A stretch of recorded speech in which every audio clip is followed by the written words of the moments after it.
It's about that time. We've got kind of a jam-packed session, so I'm going to go ahead and get started. My name is Rob Howard.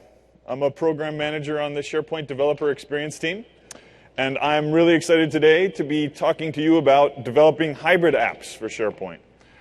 These are apps that work on-prem, online, from a single code base, can be deployed in either place or in both, and really kind of bridge the gap between customers that are running on-premises and customers that are moving from on-prem to online, and customers that are already in Office 365.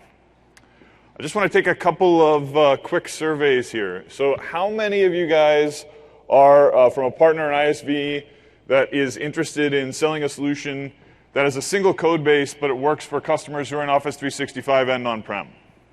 How many people for that is the scenario? Awesome. Okay, and for how many people do you have an environment where you have some portion of your SharePoint deployment on-prem and some portion of your SharePoint deployment online, and you want to create a single app that can talk to both of those things? Okay, still a pretty decent number. Sounds good. And for how many people do you have a customer in transition? So you're working with someone who's moving from on-prem. They are fully on-prem today. They want to get to online, but they have a bunch of custom solutions that they need to move, and they need to be able to migrate. All right, that seems like the biggest one.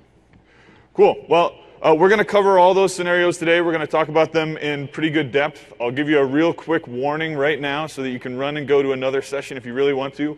We're going to get really in-depth about this. We're going to get down to the token details. We're going to get to encoding, and we're going to go into JSON formats and audience claims and issuers and all kinds of stuff. So if that's going to make you squeamish, my feelings will not be hurt if you run and go to a different session real quick. Awesome. All right, one last thing. How many people were in my talk on understanding authentication for SharePoint apps on Tuesday? All right, so I apologize to you guys. You're going to get about 10 minutes of review, but just 10 minutes. I promise I'll go quick. Because I want to make sure everybody has kind of a level set on how apps for authentication works in apps for SharePoint. So this is going to be kind of how we do the talk. We're going to start off with a review of how authentication works in apps for SharePoint. Then we'll talk a little bit more in detail about the kind of scenarios that we have in mind when we talk about hybrid apps. So the difference between online deployments, on-prem deployments, and what those hybrid deployments and hybrid apps look like. And then we'll get into a lot of detail about a really specific piece of this equation, which actually turns out to be the most important piece for most scenarios, and that is how access tokens, OAuth access tokens, and access token issuers relate to all these different scenarios. And that's where we're going to go into the details about ACS and token issuance and the different claims inside of it and encoding, all that kind of stuff. And then we're going to talk about how to set up a hybrid SharePoint environment. So one of these scenarios that we talked about is when you have both SharePoint on-prem and you have SharePoint online, or you're making that transition, so you're kind of halfway in between. So we're going to talk about exactly how you go to that SharePoint on-prem environment and connect it to your online environment so you can have a single kind of ACS tenant, a single way to manage applications. And then the last thing that we're going to talk about, the last scenario, is how you can create a single app, an app that's a single code base, has just the same set of lines of code, but it will either work in the cloud, when you host the app in the cloud, or in a customer's on-prem environment when they host it behind their firewall. So that's what we're going to cover. If I didn't talk about something that you were expecting me to talk about, you can either ask me afterwards, or maybe you can find another session. I hope that you still have enough time. Well, let's go ahead and get started with the review on apps for SharePoint authentication. So you guys who saw the session on Tuesday, you've heard this story before. This story has nothing to do with SharePoint. This story is about me. And the point of this story is to express to you why this notion of an application principle that we've introduced in this release and is kind of fundamental to the way that apps for SharePoint work, why it's a really important notion.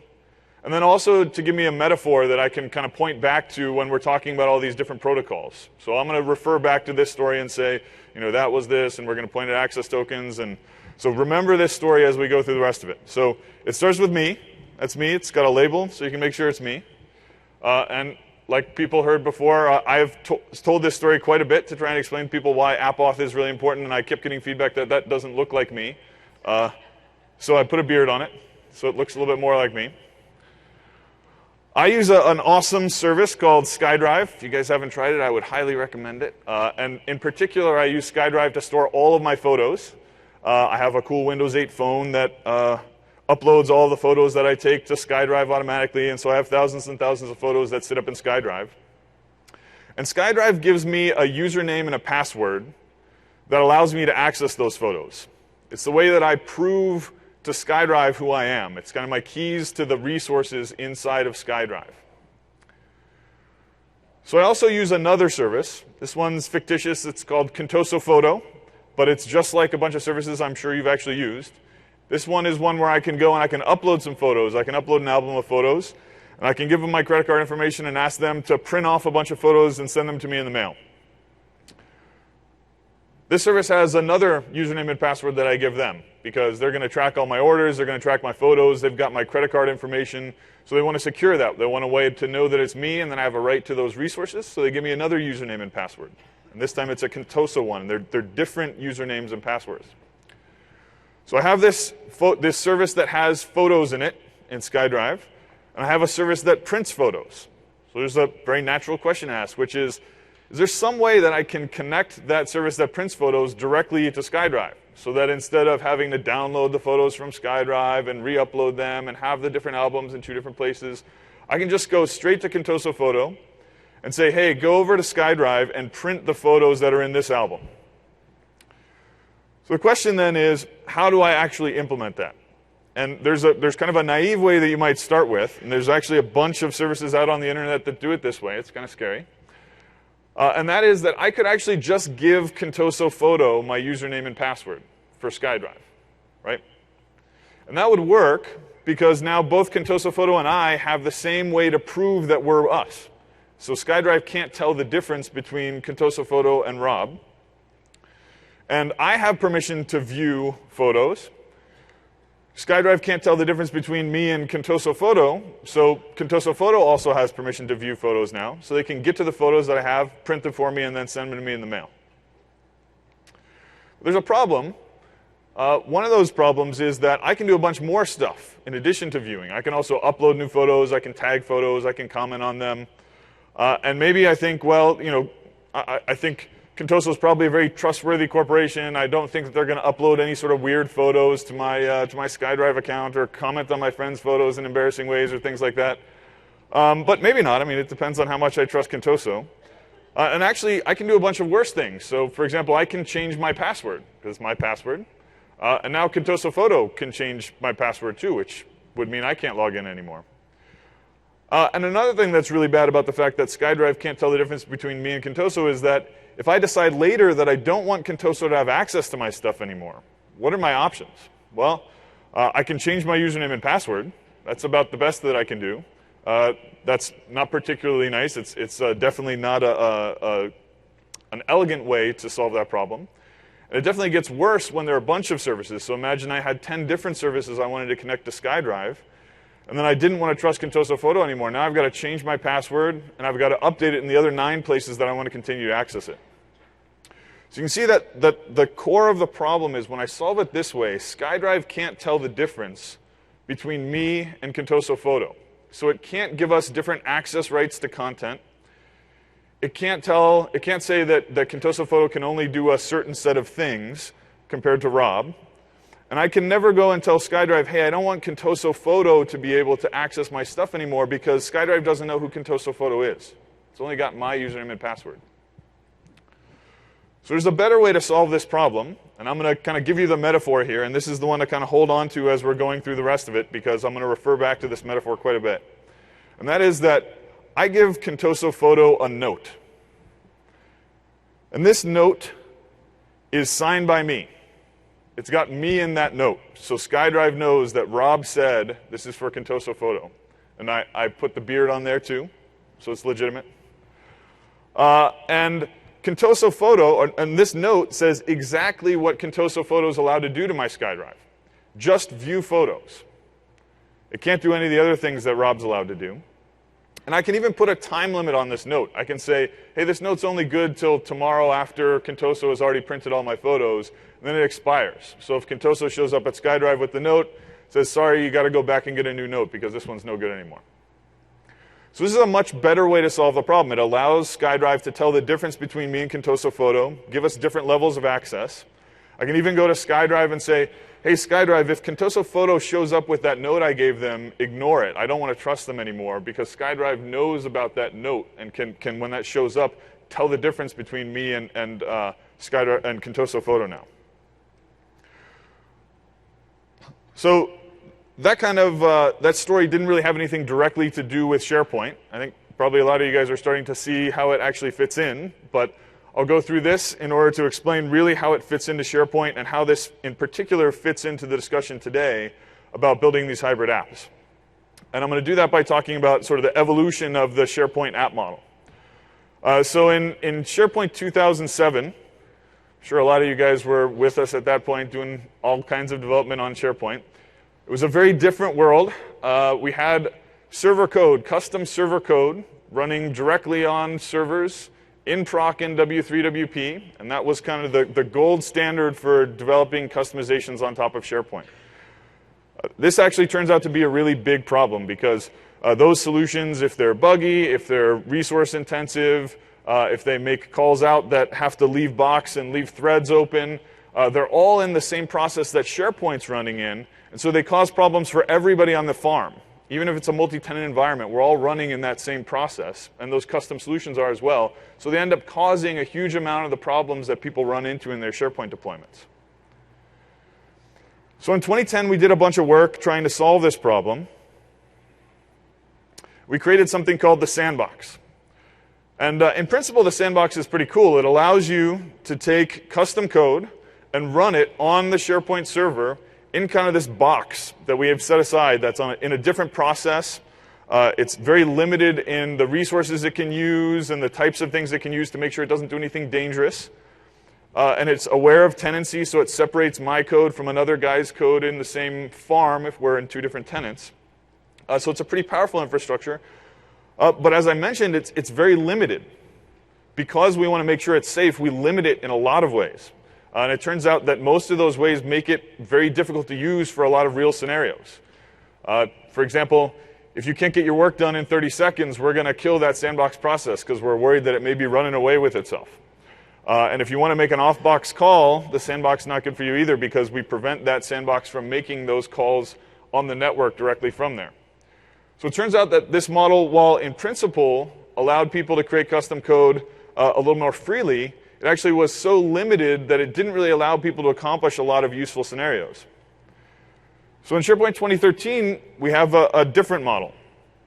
And that is that we've really focused on enabling you to create your custom server code on whatever server stack you want. So that's that top right box there, whether it's on Windows Azure, or it's on an IIS server that you host, or it's, God forbid, on the LAMP stack, Ruby on Rails, PHP, whatever you want to write on, you can write your custom server code in that location. And you can host it yourself, or you can give it to us and we'll automatically host it in an Azure account associated with Office 365. And we really focused then on making the connection between that service and SharePoint very powerful by creating a bunch of new capabilities from the API side. So we expanded our client object model dramatically. And we also invented or extended the protocols that can interact with that client object model by adding REST. So you can get to SharePoint APIs, for example, from PHP, Ruby on Rails, from iPhones, from things that don't run .NET or JavaScript. And we also focused heavily on the authentication model to make it so that you can do really powerful things from that remote server, the types of things that people are used to doing when they're on box on SharePoint. Things like running with elevated privileges or creating a timer job that wakes up every hour or so and calls back into SharePoint.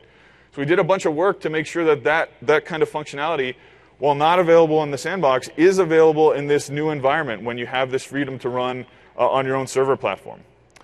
And the next feature, the other feature that I want to really mention here is that this model is optimized for being consistent on premises and in the cloud. The entire idea is that we wanted a model that we can enable people to build a single solution, host it where they want to host it, and allow it to connect to both Office 365 and SharePoint on-prem because we have a single place, or we have a single consistent API across those two, and we have a single infrastructure for doing the authentication from those two places. Now, that sounds great. There are a lot of actually kind of challenging details about exactly how you do those connections, and that's what this talk is going to go into detail about for the rest of the 75 minutes we have. All right, so remember, we've got SkyDrive on one side that's got an interesting resource that a service wants to get to. We've got another service outside of SkyDrive, Contoso Photo, and Contoso Photo gets a note from a user to interact with that resource on SkyDrive.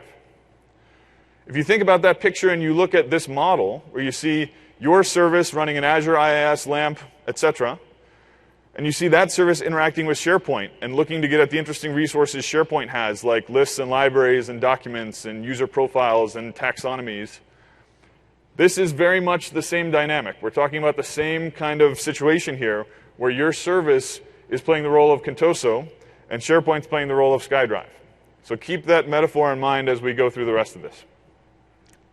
All right, let's take just a minute and kind of level set on the kind of scenarios we're talking about when we talk about hybrid apps and hybrid SharePoint deployments. I kind of talked about them when I was taking a survey at the beginning of the talk. But let's talk about kind of the three main flavors that we intend when we talk about hybrid. So the first is kind of the one where we're talking about if you're a partner, an ISV, and you want to sell something. You want to write a single code base, and you want to use that code base both in your online offering that maybe you put up in the SharePoint store, or maybe you sell directly through the catalog, and your on-prem offering that you actually have a direct relationship with customers and you have them install something on their SharePoint farm or on another farm behind their firewall. So creating that single code base that runs in both of those places is one of the primary scenarios that we're going to talk about here. The next is for those people who are kind of bridging the gap between online and on-prem. They have things in both places. They have a tenant in Office 365 and they have on-premises servers, and they want to create a single app that can talk to both locations, that can bridge the gap between on-prem and online and connect that data. And the last is the ability to take an app running in the cloud or an app running on-prem and talk with a SharePoint server that's in the opposite location. So you have an app on-prem and you want to talk to Office 365 in the cloud. That's one form of hybrid scenario. Or if you have an app in the cloud and you want to talk to SharePoint on-prem, that's another form of hybrid scenario. So those are the kind of three that we're going to cover, and we're going to now go into a little bit more detail about what those look like. And after that, we're going to dive into the exact sort of technical specifications for how those protocols work and the differences between them. All right, so app identity, that notion of the app principle, identifying Contoso Photo versus Rob, works both online and on-prem. And we kind of separate out the three different scenarios into three different cases. And the first one we talk about is the online scenario. We talk about in the cloud. And the way that works is when you get an Office 365 tenant, you actually get an Azure AD instance with it. It automatically is created for you behind the scenes. It's just provisioned as part of tenant provisioning when you sign up. If you go get a dev tenant, you've got one. You may not even know about it. And Azure AD is the thing that keeps track of all the users' identities and the app's identities. That's where when you go and create a new app, something is listed there as a new app principal. And Azure also plays the role of the STS, of the token server. So it's creating all the tokens that go back and forth between your app and Office 365. We'll see a little bit more about that in a minute. So this is the cloud scenario. The second scenario is the on-premises scenario. And the on-premises scenario allows apps and SharePoint to connect to one another. You can use the same sort of APIs that you can use in the cloud. You can have that single code base. But the way that you get tokens is slightly different because there is no Azure AD on premises. So it's just your app connecting directly to SharePoint, a direct server-to-server connection. You may have been in a talk talking about on-prem development where they talked about S to S or high trust. That's this type of connection. And this works by cert-based trust. So the app has a cert that SharePoint trusts to issue tokens in order to communicate with SharePoint. And then the last scenario is a hybrid scenario, where you're using Azure AD to connect elements across this boundary of on-prem and online. You can even use sort of a hybrid scenario to take an on-prem app and connect to an on-prem SharePoint in order to make it look more like online. In fact, it looks pretty much exactly like online. But you can also use it to take an app from on-prem and talk to Office 365, or to take an app from online and to talk to SharePoint on-prem.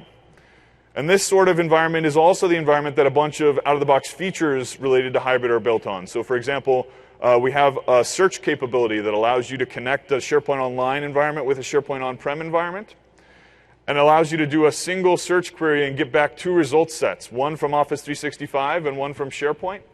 And in that case, the connection is actually directly from Office 365 to SharePoint through Azure AD, or vice versa. And it's running on that same infrastructure that we'll talk about. All right, so this is kind of the picture of what the scenarios look like. Let's talk a little bit about what the challenges are and why hybrid's not just so straightforward that it just works without you having to do any thinking or doing any work. The first one is very straightforward, and that is that right now there's no support for auto-hosted apps in on-prem farms. So Office 365 is the one location where you can give a web deploy package to SharePoint and we'll automatically host it for you in Azure. I'm sure you can imagine sometime in the future us allowing customers to configure an IIS server on-prem where you could host those same web deploy packages. That's not a capability we have right now. So keep in mind that when you create auto-hosted apps, those things are only going to be available in Office 365. The next issue, and we'll talk about some ways of solving this and where this kind of comes up along the way, is that if you have an app in the cloud and you want to talk to a SharePoint server on-prem that's behind a firewall, you're going to run into potential issues. And there's a bunch of different ways to deal with that. One of the ways is just have your SharePoint server accessible to the internet. And for a lot of people, that's an acceptable solution. For a lot of other customers, that's not an acceptable solution. And so we have some other things that we'll talk about in order to deal with that particular problem near the end of the talk. And the last one is that Azure AD is only available as part of Office 365. So when you have that on-prem environment, you don't have Azure AD there to issue the tokens. And that's why things work slightly differently when you're connecting between on-prem environments and online or hybrid environments. So those are kind of the challenges that I want to make sure you are aware of. The next thing I want to talk about is some cases that actually do just work. And there's actually a couple of scenarios to talk about. One of them is SharePoint hosted apps. So the way that SharePoint hosted apps work is when you install your SharePoint app on the host web, we take all your pages and your lists and your libraries and your content types and things like that, and we put it inside of an isolated app web. We create a new subweb under that host web that end users don't even see. It just is part of that app and managed with the app. And all the content goes inside of that app web. And we host that app web on a different domain from the other content inside of SharePoint. So that JavaScript running inside that app web is isolated to only call back through the endpoint in that app web. It can get the content outside of that app web, but it has to call back through that endpoint. And when this happens, we actually kind of automatically authenticate the app. We say, any time that an app is interacting through an app web, we're automatically going to attribute that to the app without having to have any tokens or do any OAuth or anything like that. And another interesting characteristic of this model is that even if you have a firewall in the middle, so say you're on-prem or you're online and you're trying to interact with these SharePoint hosted apps, firewalls don't generally present a problem because people are crossing these firewalls with their browser by using VPN or connecting to the SharePoint server. The SharePoint app is hosted in the same place the rest of the SharePoint content is. So if they're connected to SharePoint, they don't have a firewall problem to overcome. And so for this reason, SharePoint hosted apps actually work automatically without you doing any work or the customer doing any work for configuration, both online and on-prem. So that's one case that just works. The other case that I'll talk about is very similar. So we also, in addition to having this notion of app webs, have a library called the cross-domain library that allows you as part of your app to say, hey, there's some script on a specific server on www.myapp.com. You have to say exactly where that script is. And when you declare that as part of your app, SharePoint allows you to use a cross-domain library to communicate back and forth with the app web. And because that's all being done through the browser, through a cross-domain library in the browser, you're in the same situation as you are with an app web. You're automatically authenticated. And even though the script is coming from a remote server potentially in the cloud, and you may be crossing a firewall, because you're doing it through the browser, that problem's automatically handled for you, so you don't have to worry about it. So this is kind of the second case that just works. App webs and webs that use cross-domain library, and apps that use cross-domain library. So I'm going to do a really, really quick demo, because I don't want to spend too much time on this, because this is actually one of the cases that just works, so it's not particularly interesting to talk to. But I'm going to go over really quick and just show you a SharePoint hosted app.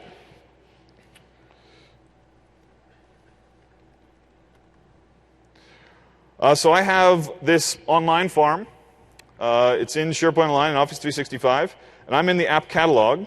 So this is, hopefully you guys are familiar with this at this point in the week. This is a place within my organization where I can host my own apps for people to use within my organization. So this isn't the public store. This is something that I manage. And I'll go to my Apps for SharePoint library. And I'm just going to upload this meeting scheduler app. And this is kind of a little app that I built because I got really frustrated about trying to find times when a bunch of different people could meet and trying to optimize for when was the best time to make other people mad about missing their own meetings. So I built this little mini meeting schedule app, and I want to show it to you because it's really just a very simple app. It's SharePoint hosted. There's only HTML, JavaScript, lists, and libraries. So it runs online and in the online and on-prem. But it is actually a pretty cool little app, I think, anyway. It doesn't look the greatest. So I'm going to go to my site, and I'm going to add it now that it's in the catalog. You can see that it shows up from my organization because it's in the catalog now. So it's called Meetup. I'm going to click Meetup and trust the app.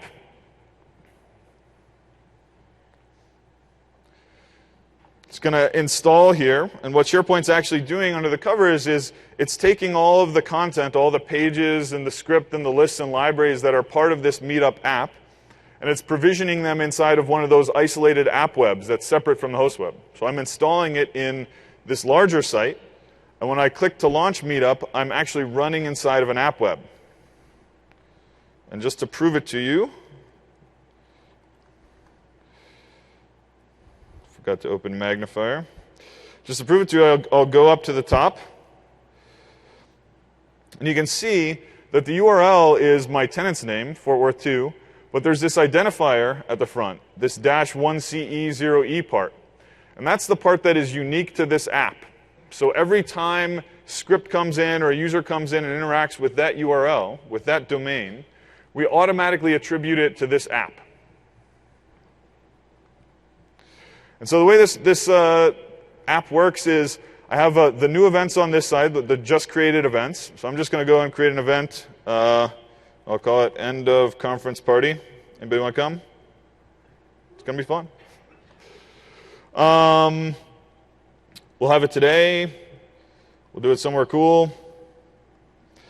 I can say, hey, I want it to be 2 hours long. I'll invite a few people. And I'll hit save. So what this is I have an event now. I want to plan this event. And the entire point of this app is to say, hey, I want these people to come to the event, but I want to have it at the best time for the most people to be able to make it. So if I click back on this newly created event, you can see that I've got some custom forms. And this is just HTML and JavaScript. It's just using our client APIs and our REST APIs to read information about this event. And it's saying, oh, what are some good times? Maybe 2, 3, 4. Maybe we should do it later at 6. And then when I click Send Out Invitations, this is actually just going to send an email to all the people that were on the invite list with a link to go and vote on when that time should be. And I can go to see this end of conference thing. I can see what the current results are. Here's the voting link. So this is the voting link that allows me to say that the attendees would get. And so they could say yes, no, maybe, submit. I'll fill out another one just so you can see a couple of counts. Say no, no. And if I go back to the main page,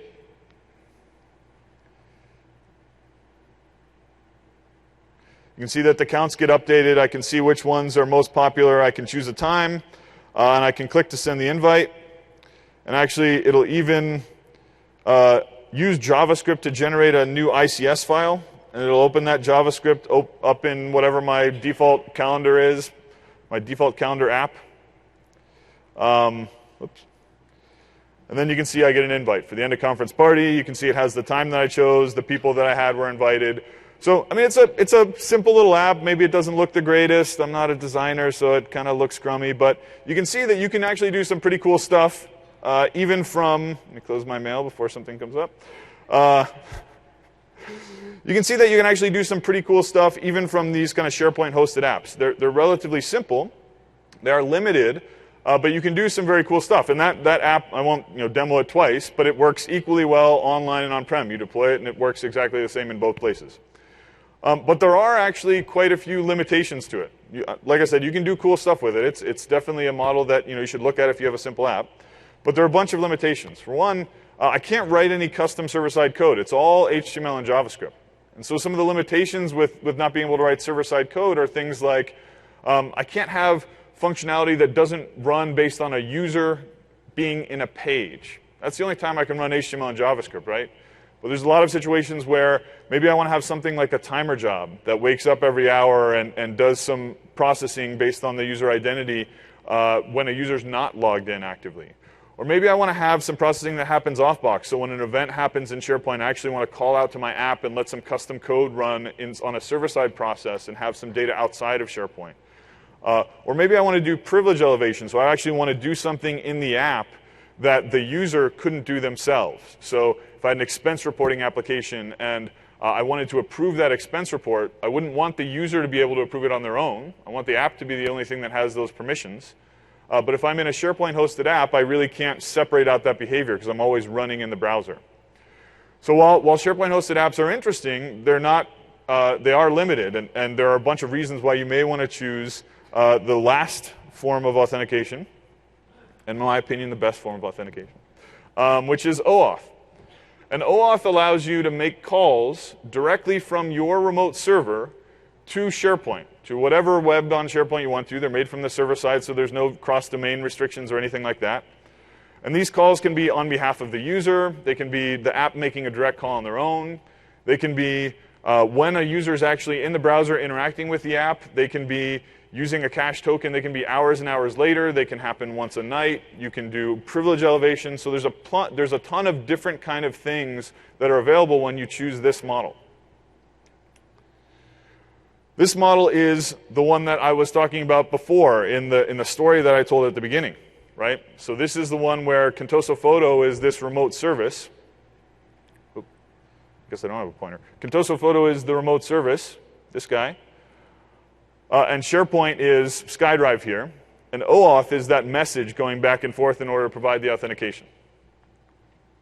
So one thing that I will point out here, though, is that in this situation, if you have a SharePoint server in the cloud and you have SharePoint on-prem, you do actually potentially have a firewall issue. If there's a firewall there, you're making the call through the server, from the server side. And so there's no browser to bridge that firewall gap for you. And you have to bridge it in other ways. And we'll talk about some strategies for that in a little bit. All right. So now we're going to kind of switch gears and we're going to go into the in-depth issues about exactly how all this stuff works. The exact tokens, things called issuers, the formats, the claims, all that kind of stuff. And I'm going to start with a really simple diagram. And this is a remote app talking to SharePoint. This is on a server side. So I have a remote app running in a remote server. I have a SharePoint server that has our _API web service endpoint. And the remote app wants to get access to something inside of SharePoint. So the way that it does that is it makes a call to that _API endpoint, and it passes an access token.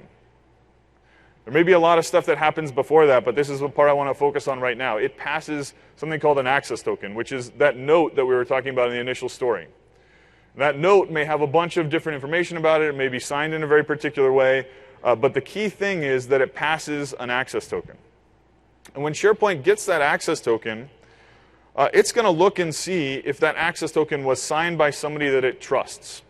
That's really the first thing that it's going to check. And on the SharePoint side, the trusted entity that can sign things is called a trusted security token issuer. And those security token issuers are identified by a certificate, because all these access tokens are signed by a certificate. So those issuers are identified by a certificate. So let's look at exactly how that plays out in the token format. So this is an OAuth authenticated request. The body of it is, some of our client object model. It's going through a managed interactive client object model. But the top is the headers of this request. If you opened up Fiddler and you looked at one of your OAuth requests and you checked it out, this is exactly what you'd see. They're going to be a post to an _VTI_bin/client.svc endpoint, which is the same thing as _API. They go to the same place in the end. And in the authorization header, there's a bearer token. And that's the access token right there. It's actually a lot longer than that. And it's really ugly. Not human readable, obviously. It's actually base 64 encoded. So this is just a simple base 64 encoding. And it's also signed. If you were to unencode that access token, just take it and base 64 encode it, decode it, you would end up with something that looks like this. Now this looks like JSON. If you guys are familiar with JavaScript programming, this looks like a JavaScript object, right? So it looks like a JSON object. It turns out that this type of token is called a JSON web token. So it's aptly named. We have a JavaScript object here, and this is a JSON web token. So what it is it's a signed and base 64 encoded JavaScript object notation string. And that's why we have up at the top this JWT. That stands for JSON Web Token. And it's pronounced JOT. For some reason, the people who wrote the specification really felt it necessary to at the first line of the specification, say that it's pronounced JOT and not JWAT or something like that. I don't know. So we have a JOT token here. And there's a couple of interesting things. When we talked about those issuers, when we said when an access token shows up in SharePoint, SharePoint's going to say, do I trust the person who signed this access token? And it's going to figure that out with two things. The first is it's going to look at the thumbprint of this access token. And that thumbprint is the thumbprint of the certificate that signed it. So whoever signed this thing used the certificate with a thumbprint that was 34-64-C5. And SharePoint is going to use that to look up, do I trust anybody who has that thumbprint? And the next thing is, in the body of this token, there's a claim that has the title of ISS, which stands for issuer. An issuer is the identity of the entity that signed this token, that issued and signed this token. And this particular one is actually signed by ACS, is signed by Azure AD. That long GUID with a 1 and a C as the only thing in it, ACS always has that ID. So if you see something issued by that GUID, it means that it's from ACS. And then the part after the app symbol is the tenant identifier. And we'll see a little bit more about that in a minute when we talk about the rest of the claims in there. But so what SharePoint does is it says, do I trust anybody who has this thumbprint? And when I look up the person that I trust, do I know them by that name, that issuer name? If they do, then SharePoint will accept this request and validate all the rest of the claims in order to set up the context. And we'll talk about what the rest of the claims look like right now. So that's how it validates the issuer. The next important one is called the audience claim. And the audience claim is, who is this token intended for? Who's the audience of this token? And in this particular case, this token is intended for SharePoint. And it's intended for a specific URL in SharePoint and a specific tenant in SharePoint. And the way that I can tell that is that this GUID right here with a 3 and then some goofy-looking characters that are supposed to look vaguely like Office. Anybody catch that? 0FF1CE. Little Easter egg there. That is SharePoint. Exchange is the same thing, but with a 2 instead of a 3. And Link, I think, is the same thing, but with a 4 instead of a 3. So that's what SharePoint will always look like. And so SharePoint's always looking for, does this token have me as an audience? It's always going to validate that portion.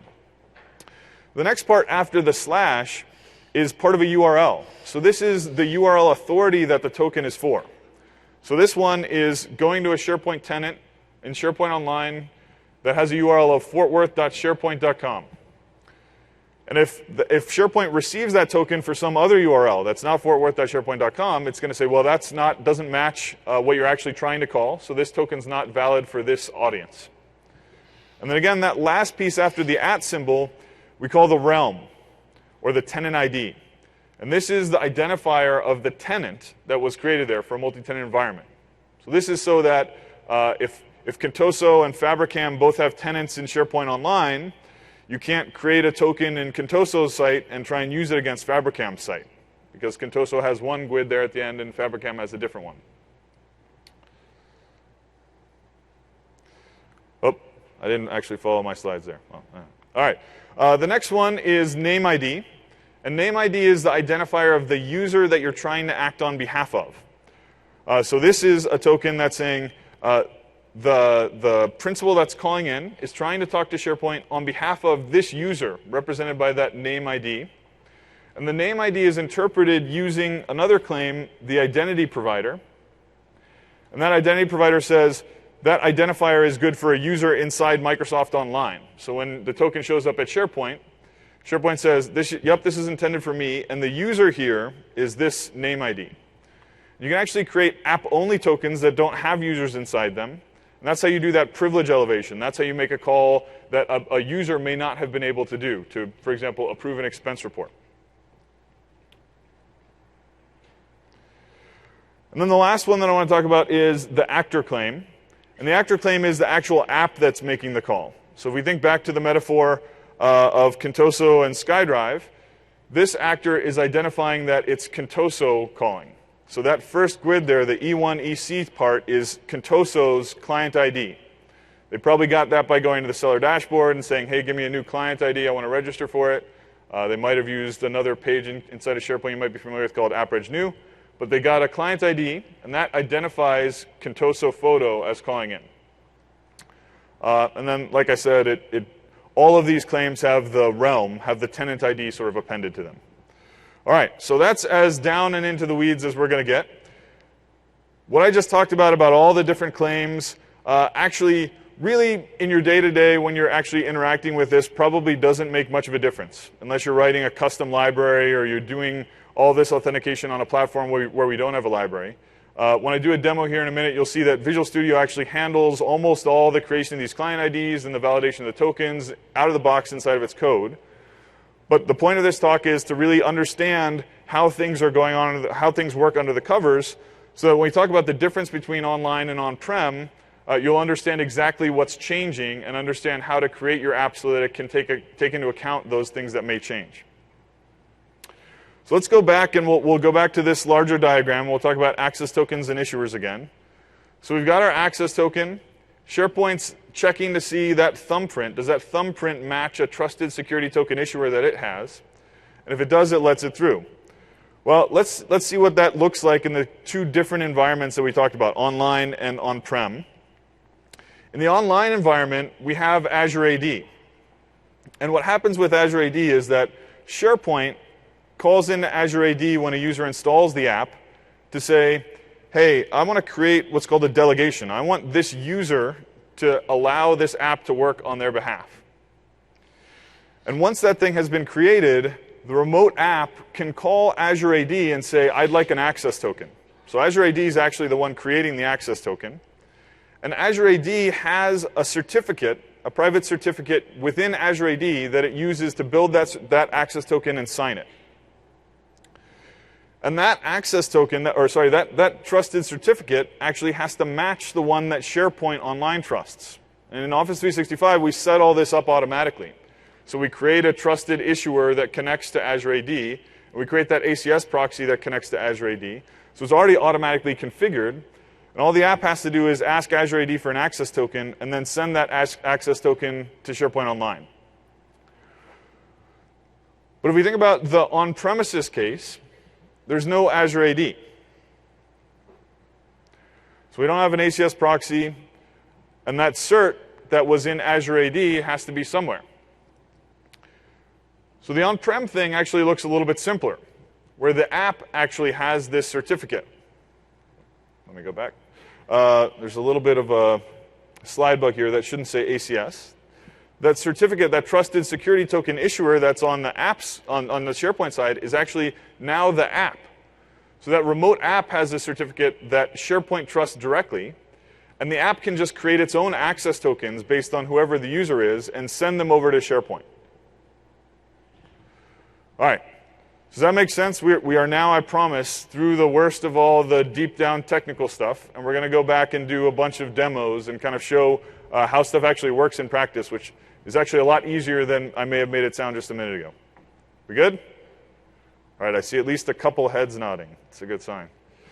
All right, so the first thing we're going to do is really quickly, you guys may have already seen a demo about this, we're just going to build a high-trust app on-prem. And the thing I want to remind you about is when we're in the on-prem case, we don't have ACS. So what we need is a certificate that's trusted by SharePoint and that the app has in order to create the access token.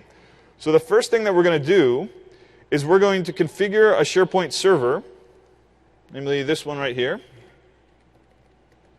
So this is an on-premises SharePoint server. And we're going to configure this guy using PowerShell to trust the new certificate. Really, this only has to be done once. You can do it per application. You could have a bunch of different certificates that SharePoint trusted, but in practice, most people usually decide to do it once. I've got, let's see, what is it, 4 or 5 lines of PowerShell here that does the trust. The first thing it does is it creates an issuer ID. So this uniquely identifies that issuer. Remember we saw the ISS claim in the token? That's this issuer right here. We're saying this is the name of the person who's going to issue the token. And the second thing it does is it gets the authentication realm of the SharePoint server we're starting to trust. Because remember, we've got that tenant identifier on the end. So we want to make sure that SharePoint's trusting that issuer within that tenant, the one where we want to use this certificate. And then we're grabbing a certificate that I've already created. This one's a self-issued certificate. You can use a certificate issued by a certificate authority. So there's really very little barrier to doing this. I just went into IIS and I clicked Create New Self-Issued Certificate. I exported it, and I've got a certificate file. And then I'm going to construct the full identifier based on the issuer ID and that realm, that tenant ID. And then I'm just going to call this one commandlet called new-sp trusted security token issuer, which, strangely enough, creates a new trusted security token issuer. And it just passes in a name for it. It passes in a certificate, the certificate that it's trusting, and it passes in that registered issuer name that SharePoint's going to try and validate. There's also this flag here called isTrustBroker.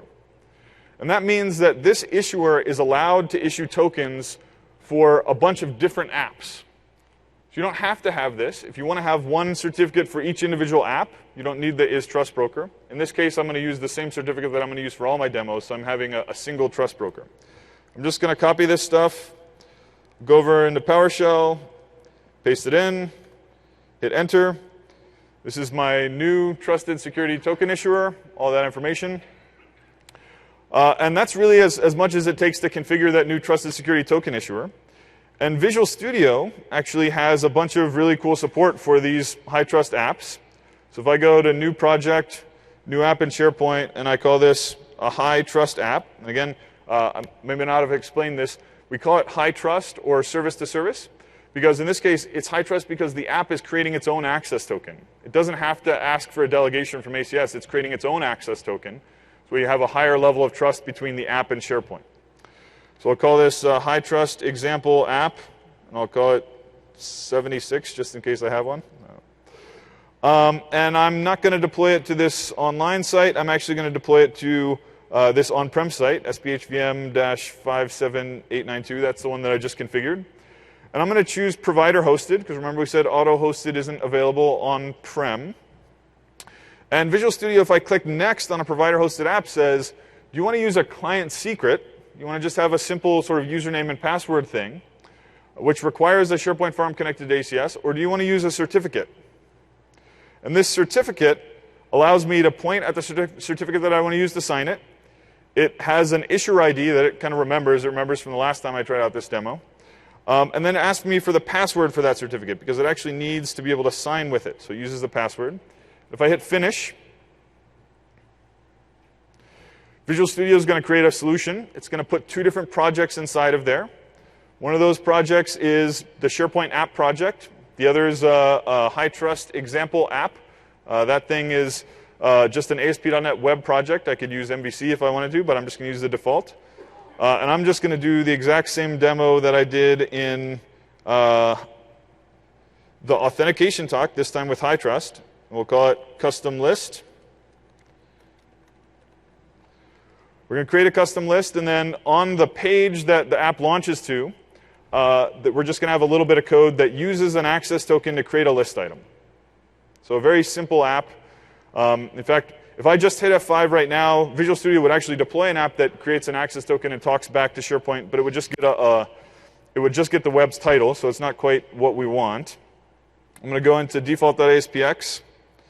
I'm going to get rid of the default. Like I said, this code will actually just work on F5 because Visual Studio did a bunch of cool work there. I'm going to insert a snippet that just has a create list item function. And all this is doing is using our managed client object model, and it's going to it's going to access the custom list called custom list, and it's going to create a new list item there and set the list item title, and then call the server. So I heard some people saying they've seen a lot of REST this week.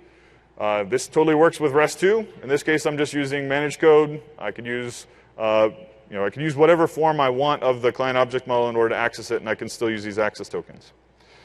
The other thing is, and I think I actually neglected to import these into Visual Studio, so I'm going to have to copy it from here. I have a snippet that's just 4 lines.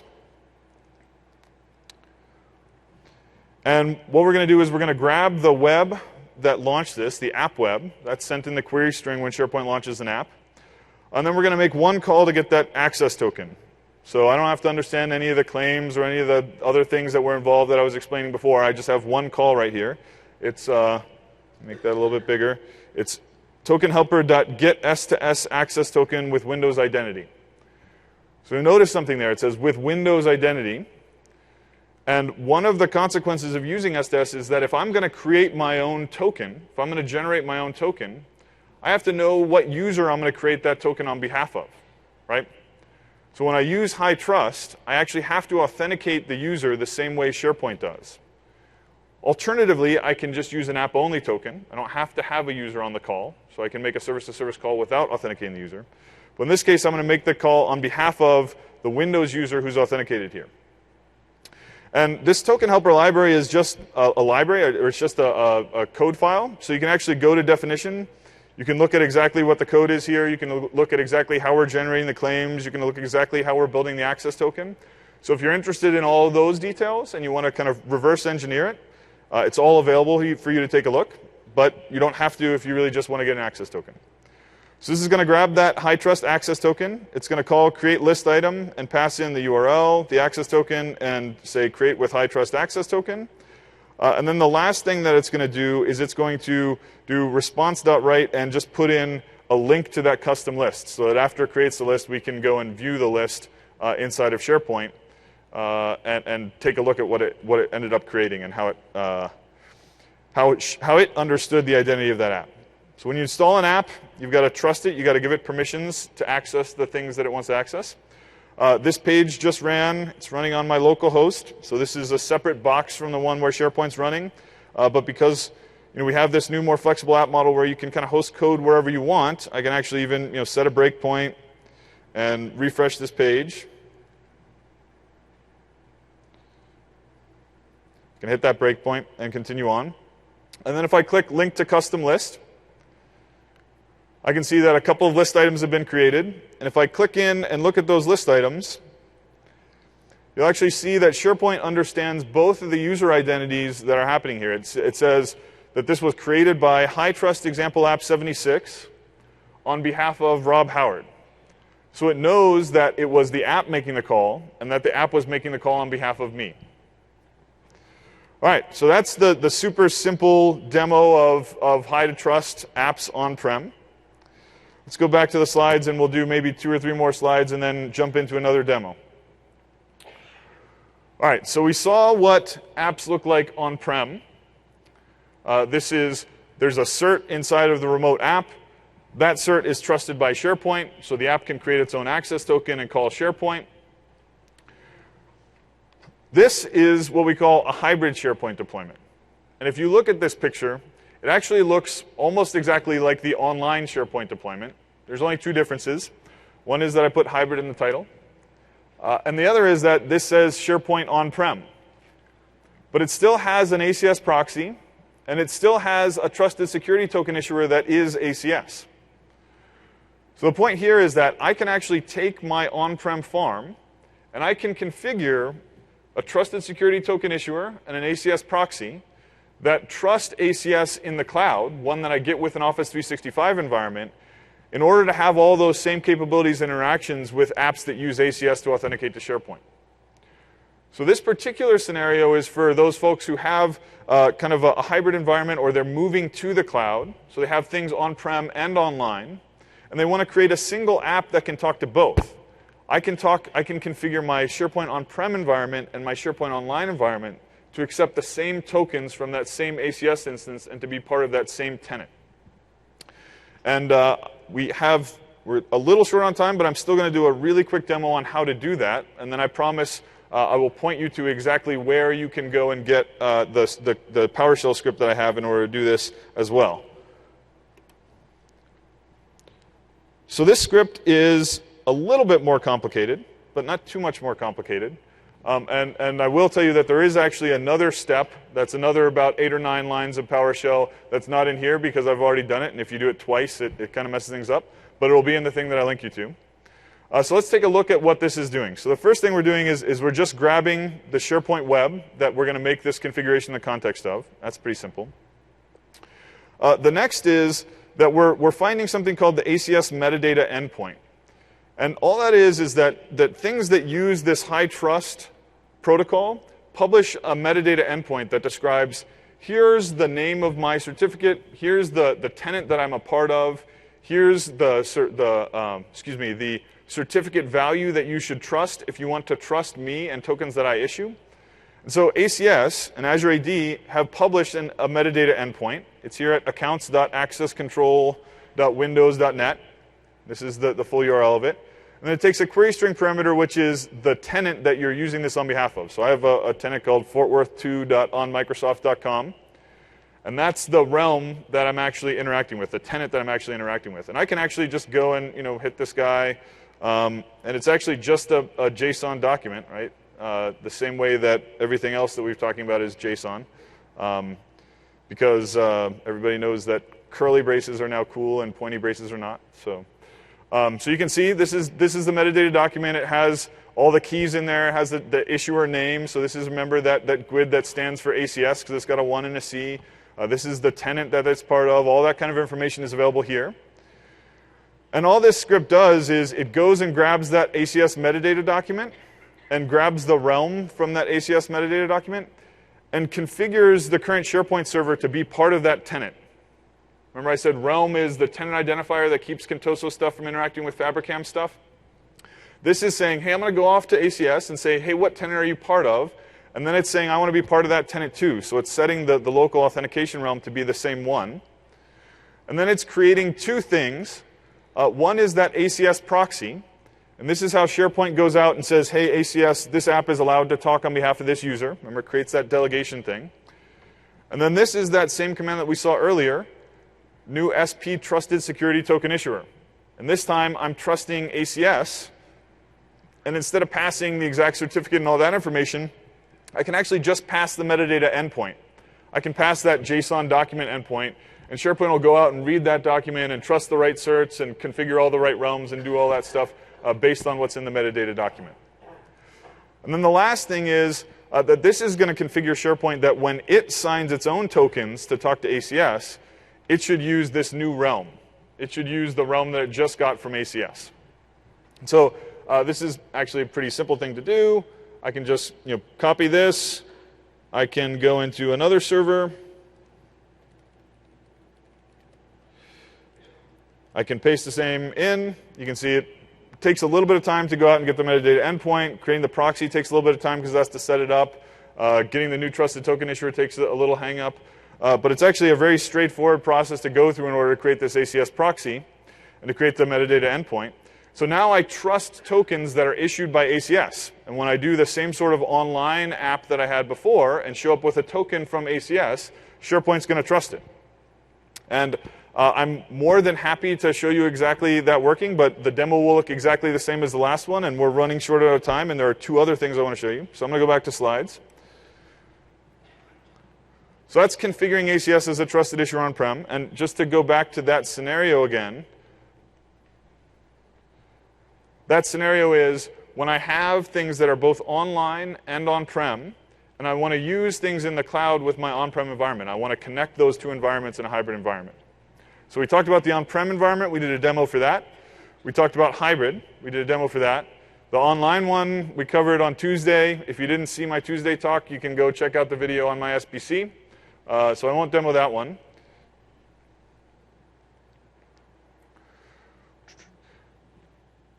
You can take the on-prem environment. You can take the online environment. You've seen both of these things.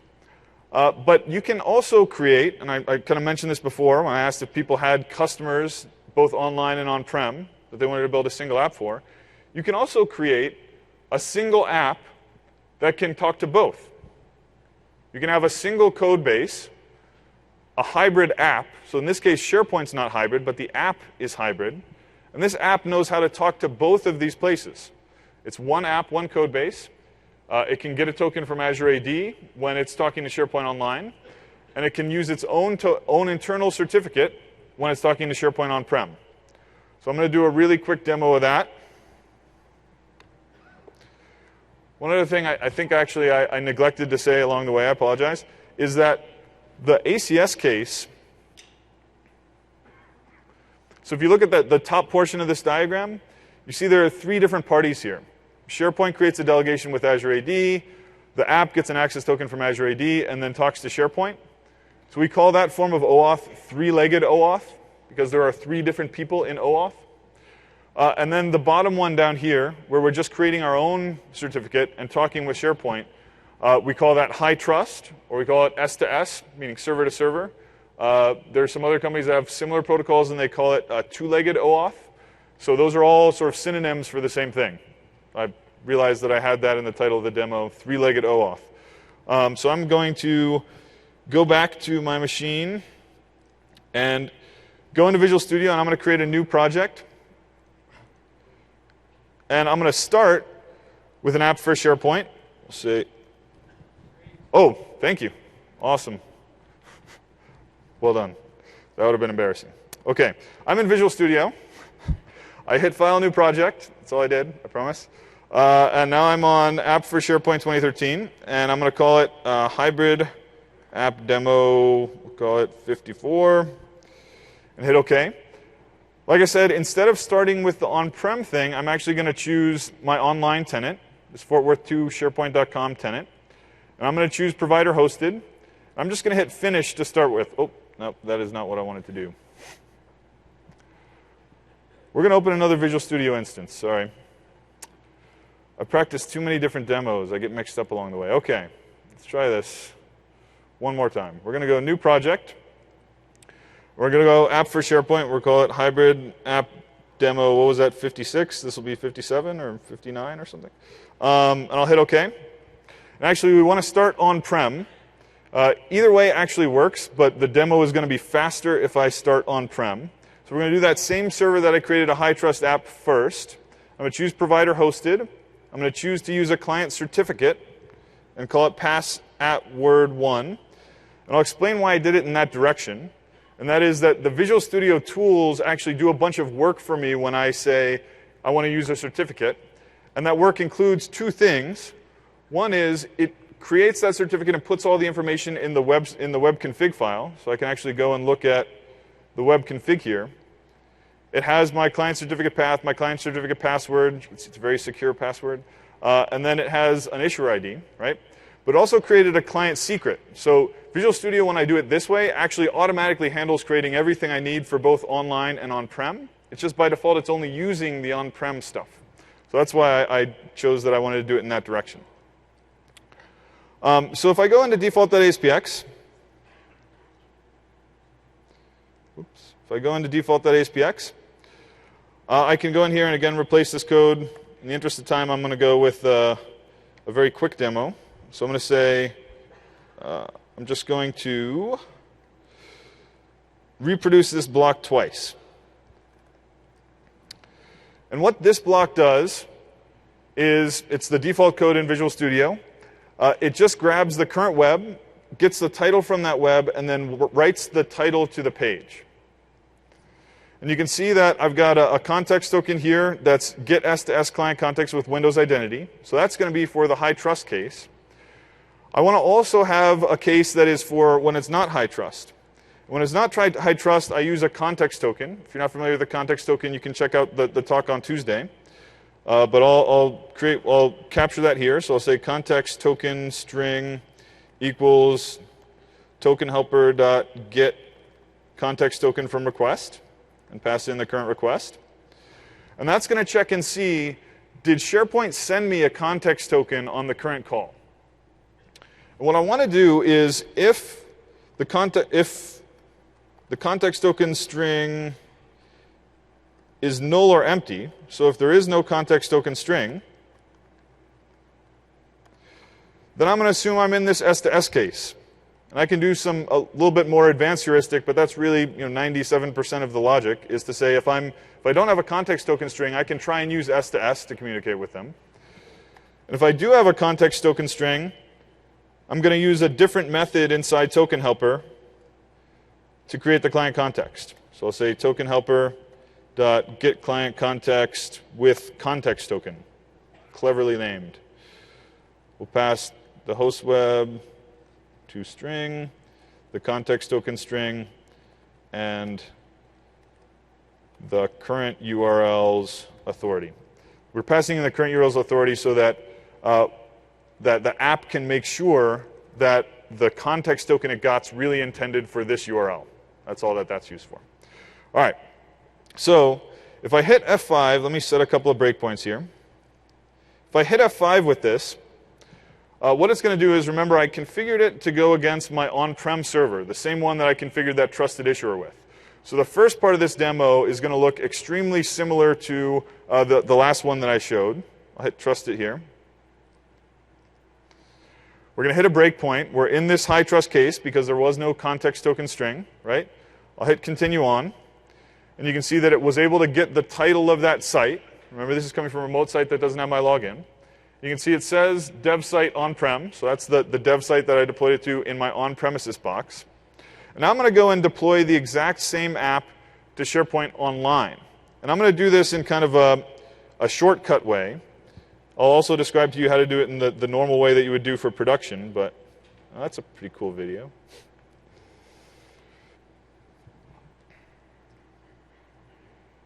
So I'm in my dev site, and what I need to do here is this app was created in the context of my local SharePoint server, my on-prem SharePoint server. So my online SharePoint server doesn't know anything about this identity. And I can solve that in a couple of ways. If I'm going to use this app in a bunch of different tenants or sell it in the store, I'd actually go to the seller dashboard, the same place I go to submit an app. And I would create a new app ID there, and it could be used in all different tenants. In this case, I really only want to use the app in this one tenant. So I have a page inside of SharePoint that can just create me a new app ID or register a new app. And it's at _layout/15/appreg_new.aspx. And if I go into Visual Studio, in the running app, and I go into Solution Explorer and I look in web.config, you can see that it's auto-generated a client ID for me. So what I want to do is just register that same client ID and the same secret. And I can give it a display name. I'll call this hybrid demo test. And then I have to register the URL where this app is being run. I think that was, 44.13.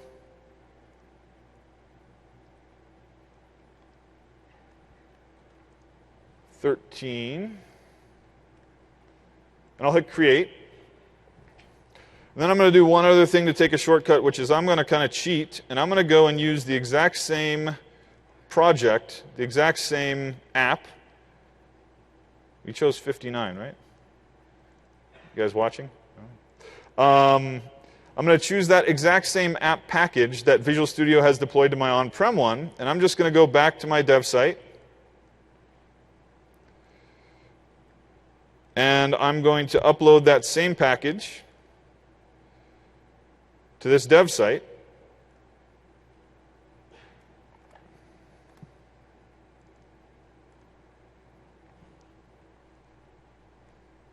and deploy it.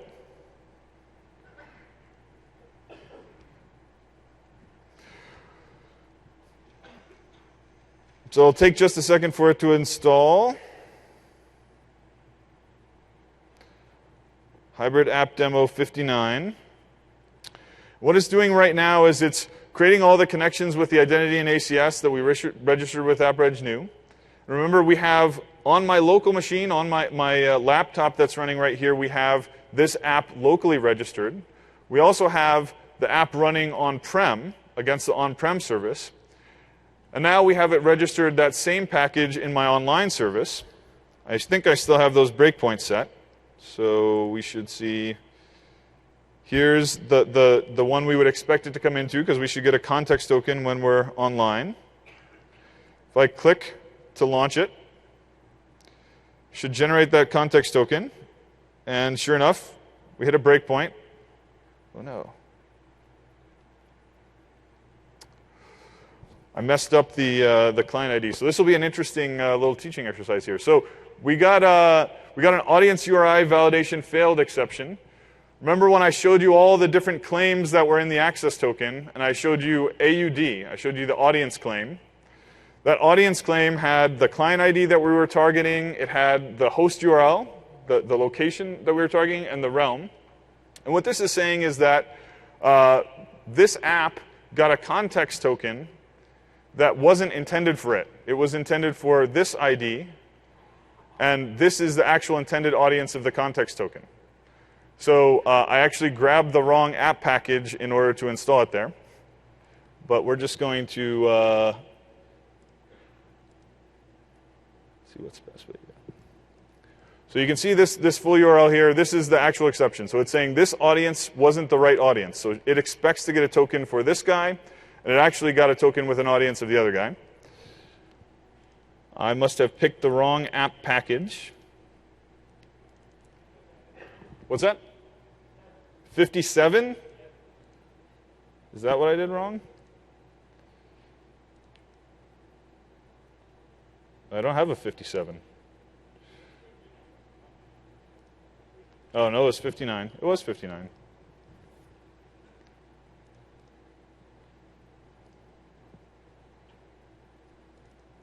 Well, I'll have to take a look at exactly why I got the wrong app package, but we're running out of time, so I want to make sure and close it up. The general thing here is that this app is now being called from both places. It's got a context token coming in from one location. It's got the STS identity coming in from another location. And you can see that both of them were interacting with the exact same app. So this app can now bridge the gap between online and on-prem identities. What you would actually do if you wanted to deploy this for production, instead of trying to do the hacky thing that I tried to do that actually apparently didn't work, is if you go into the project and you right-click on it, there's a publish option here. And when I click publish, I can create a new profile for this app. And I can say, here's the website that I'm going to host it on for production.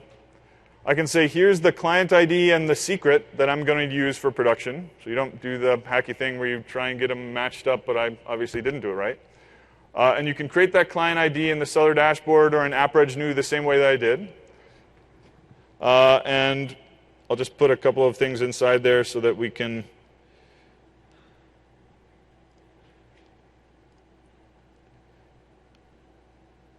finish it out. I'll put a client ID in there. I'll put a secret in there. I'll hit next. When I hit finish, you'll see what I actually get on the other end is my finished app package. And if you do it this way, and don't try and take the shortcut I did, you can then take this exact same app package and upload it both places, so you know you'll get the same app ID in both places. And then the other thing you get is a web deploy package here. A web deploy package is a nifty thing that I can deploy up into Azure if I want to. I can deploy it into an on-prem IaaS server. So I have this package that allows me to consistently take the same bits and move them into a bunch of different locations and deploy them in a consistent way across them. So Visual Studio has created both my app package, which is the one I'm going to use to register with SharePoint, and the web deploy package, and given me that opportunity to now go and deploy this to production. When I go back to the slides, I want to show one more thing. And that is that we talked about this hybrid app. We talked about creating a single app that works in both SharePoint Online and in SharePoint On-Prem. But actually, in practice, if this remote app is running in the cloud, if you're hosting the remote app in the cloud on the storefront, for example, your code base isn't going to be able to reach into a SharePoint On-Prem farm because there's probably a firewall there. So if you have a customer who's really on-prem, they're not a hybrid customer, they're really and truly on-prem, then that thing that I showed at the end when I hit publish on the Visual Studio dialog is very important. Because you can take that same web deploy package and you can deploy both to Azure in the cloud or to whatever hosting infrastructure you want in the cloud. And you can separately then deploy that web deploy package behind the firewall, either on the same servers that are serving SharePoint or on another set of servers that they'd like to run that one application on. And as a result, when you do it that way, you can take a single code base, you can take a single set of code in Visual Studio, a single project, and you can serve both of those needs. You can have your on-prem version of the product and your online version of the product all be written using the same code. All right, so we are out of time. I'm 1 minute over. I'll give you my super quick takeaway. First is that the new cloud app model is all about working both on-prem and in the cloud. Should use high trust or S2S when you're in pure on-prem environments. And if you're a customer who's spanning on-prem and online, you can create a hybrid configuration. But no matter what that configuration looks like, you can build a single hybrid app that connects to all of them, whether it's an on-prem server or an online server or a hybrid server, and use a single code base to interact with them as a partner selling your product. So I hope this was helpful. Sorry about the demo fail. I hope you guys will give me feedback on my SPC so I can make sure it's even more helpful next time. And I hope you guys have a good rest of the conference.